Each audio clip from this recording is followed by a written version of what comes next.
राज्य सरकार ने 2% मंडी टैक्स को लागू कर दिया है। इसका जमशेदपुर समेत पूरे राज्य के कारोबारियों ने खुलकर विरोध किया है।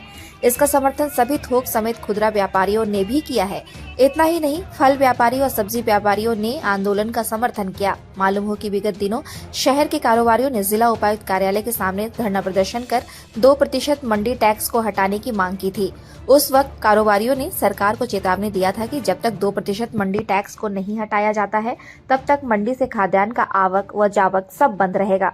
मंडी टैक्स के विरोध में परसोड़ी कृषि उत्पादन बाजार समिति के व्यापारियों ने खाद्यान्न का आवक बंद कर दिया है।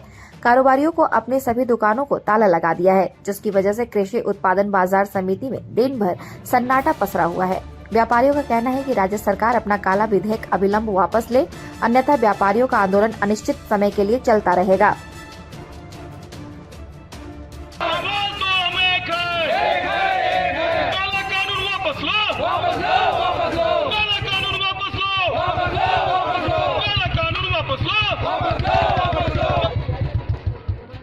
पर साथ में सिंहभूम चैम्बर और व्यापार मंडल साथ में उनका समर्थन कर रहा है और पूरे झारखंड के साथ साथ कोल्हान के साथ जमशेदपुर सभी लोग हम लोग स्ट्राइक में हैं, चाहे वो फूड ग्रेन वाला हो, चाहे फल सब्जी वाला हो, और हमारे साथ में जो रिटेलर हैं और भी हैं सब साथ में हैं। एक दिन हम लोग स्ट्राइक किए थे, इसमें सभी लोग शामिल थे, लेकिन अभी होलसेलर, मिनी होलसेलर जितने लोग भी हैं बंद किए में, राइस मिल, फ्लावर मिल, दाल मिल, तेल मिल, सब अपना व्यापार बंद किए हुए हैं और इस काला कानून का विरोध कर रहे हैं। जो 2% लगाया गया है, ना सरकार के हित में है, ना व्यापारी के हित में है, और ना ही किसान के हित में है, ना आम उपभोक्ताओं के हित में है।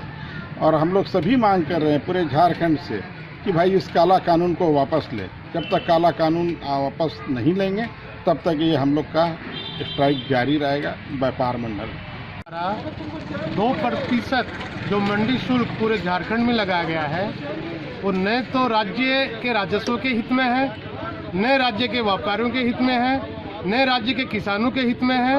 ये 2% कर जनता पर महंगाई बढ़ाने वाला है, इसकी मार गरीब जनता पे पड़ेगी।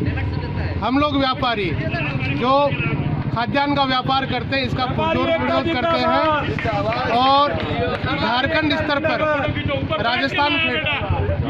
Jharkhand chamber of commerce federation के द्वारा ये निर्णय लिया गया था कि जब तक इस दमनकारी काले कानून को वापस नहीं लिया जाता, सभी खाद्यान्न, फल, आलू, प्याज और इससे प्रभावित सभी स्टेक होल्डर अपना कारोबार बंद रखेंगे।